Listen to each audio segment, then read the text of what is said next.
Dans le sacrement de pénitence, est-ce que le prêtre agit in persona Christi, ça veut dire à la place du Christ? Est-ce qu'il est le Christ présent ici qui agit? Alors pour bien répondre à cette question, il faut évidemment poser, je dirais, ce qui se passe au point de vue de ce sacrement. Il est clair que le pardon de Dieu est donné. Et ce pardon, aucun homme, en tant qu'homme, ne peut le donner. Il n'appartient qu'à Dieu de donner le pardon. Et sous ce rapport-là, on comprend bien que quand le prêtre dit à la fin de la parole de l'absolution « Et moi, au nom du Père et du Fils et du Saint-Esprit, je vous pardonne tous vos péchés. Amen », eh bien, c'est le Christ qui parle. On peut dire qu'on est dans la même situation que lorsque dans l'Évangile, Jésus dit « Allez dans toutes les nations et baptisez-les au nom du Père et du Fils et du Saint-Esprit ».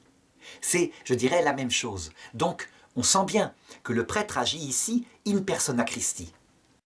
Seulement, il y a un autre problème qui permettrait de douter. C'est que le prêtre donne des conseils, il se sert de son intelligence, de son discernement, de ses études théologiques, qui ont été vérifiées par l'évêque. Il peut même perdre la possibilité de donner le sacrement de pénitence si par exemple il n'est pas prudent ou il s'en sert pour faire des bêtises. Donc il y a bien un homme qui agit, un homme avec son intelligence à lui, et cet homme ce n'est pas le Christ. Eh bien, pour répondre à cette question, voilà ce que je dirais. Il suffit d'ailleurs de regarder la totalité de la prière qui va aboutir à l'absolution, au pardon des péchés. Que Dieu notre Père vous montre sa miséricorde. D'abord, c'est le sacrement de la miséricorde de Dieu. Vraiment. Ça veut dire que le prêtre ne peut pas être quelqu'un de dur. C'est quelqu'un qui est lui-même pécheur et qui, connaissant son propre péché, va répandre sur un pécheur la plénitude de la miséricorde du Christ qui, lui, n'était pas pécheur. Par la mort et la résurrection de son Fils, il a réconcilié le monde avec lui et il a envoyé l'Esprit Saint pour la rémission des péchés. On peut dire que là encore, c'est le prêtre qui explique aux fidèles la qualité de son ministère, qui vient, on pourrait dire, du Père, du Saint-Esprit, du Fils.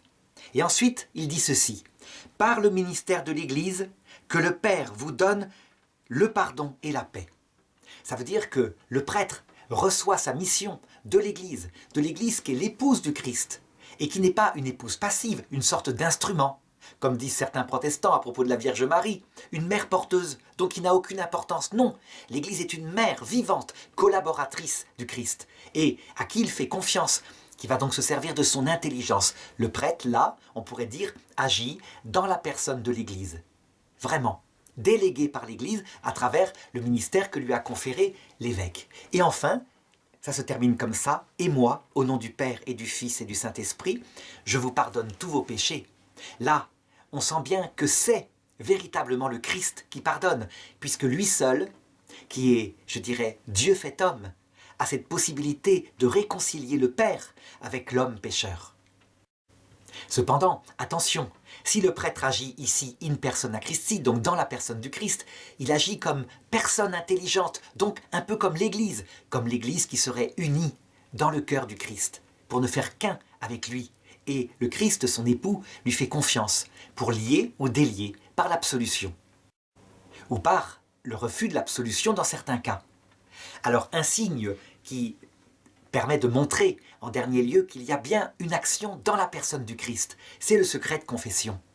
Le secret de confession n'est pas un simple secret professionnel, comme le médecin. Non, c'est un secret absolu. Absolu. Ça veut dire que le prêtre ne peut pas, même dans des cas gravissimes, ne peut pas livrer le secret qu'il a appris en confession. Ça veut dire que ça ne lui appartient pas. Comme prêtre, il ne sait rien. C'est donc bien comme Christ qu'il sait.